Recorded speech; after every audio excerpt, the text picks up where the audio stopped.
Friends, मैं uses of is am are आपको बताने वाला हूं एक आसान तरीके से। सबसे पहले मैंने आपको बताया है इसको प्रेजेंट कंटिन्यूअस के साथ इस्तेमाल करके, फिर इसको प्रेजेंट सिंपल के साथ बताऊंगा। थोड़ा सा गौर कीजिएगा, मेरे वो वीडियो को आखिर तक देख लीजिएगा। ही इज लर्निंग इंग्लिश, वो इंग्लिश सीख रहा है। वो इंग्लिश सीख रहा है। शी इज वॉशिंग पोर्ट्स, वो बर्तन धो रही है। Ali is reading newspaper, Ali अखबार पढ़ रहा है। इट इज रेनिंग, बारिश हो रही है। आई एम टीचिंग ग्रामर, मैं ग्रामर पढ़ा रहा हूँ। आई के साथ जो है एम का इस्तेमाल होगा।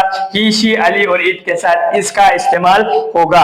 वी आर राइटिंग स्टोरीज, हम कहानियां लिख रहे हैं। यू आर डूइंग होमवर्क, तुम होमवर्क कर रहे हो। दे आर वॉचिंग टीवी, वो टीवी देख रहे हैं। Ali and Hasan are playing hockey, Ali और हसन हॉकी खेल रहे हैं। ये जो मैंने टेंस बताए ये प्रेजेंट कंटिन्यूअस के, यानी हाल के अंदर जो है अभी हाल के अंदर जो है काम जो है कंटिन्यू है। अब हम इसी को करते हैं प्रेजेंट के अंदर, यानी प्रेजेंट सिंपल में कैसे लिखते हैं। ही इज अ बॉय, वो एक लड़का है। शी इज अ गर्ल, वो एक लड़की है।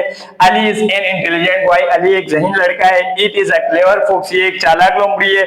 आई एम अ टीचर, मैं एक उस्ताद हूँ। वी आर स्टूडेंट्स, हम तालिबे इल्म हैं। यू आर टीचर्स, आप असातिज़ा हैं। दे आर प्लेयर्स, वो खिलाड़ी हैं।